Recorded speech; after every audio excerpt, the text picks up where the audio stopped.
So, I wrote this spoken because this is my life. I mean, this is part of me. This is stories about me. And also, before and after Bam came into my life. So, I hope you guys enjoy.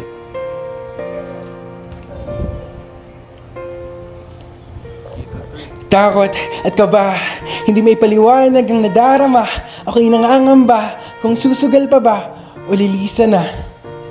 Noong mga panahong ako'y naglalakbay sa mundo ng karimlan, na isang ikaw ang natagpuan. Ikaw na dumating sa hindi inaasahang panahon, sa hindi inaasahang pagkakataon. Kaya nais ko magpasalamat ng taos puso para sa'yo.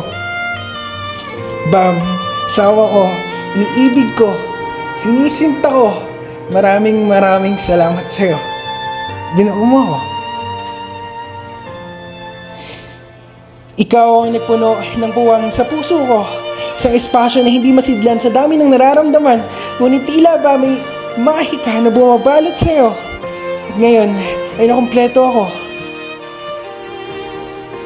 Ikaw ang dahilan nun. At ngayon, masasabi kong okay na ako, salamat sa'yo. Ikaw ang bumuo nito. Pinunan mo ng titik at numero ang bawat patlang ng aking pahina. Nagliwanag ang dating walang kulay tulad ng lila kay Manggi na tila ba isang bahaghari. Ang malungkot na kabanata na nagwakas na. Sinag ng liwanag ay nakita na. Kasama ka, aking sinta. Napasabi lamang ako sa aking sarili na sa lahat ng siguro, isa lang ang sigurado. Ikaw ang pinipili ng puso ko.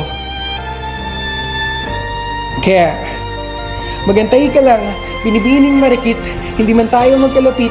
Ang aking lubid ay ikakabit upang tayong dalawa magkalapit. Hindi alintana ang agwat sa pagitan nating dalawa. Ang alam ko lang, mahal kita. Pangako ko yan, aking sinta.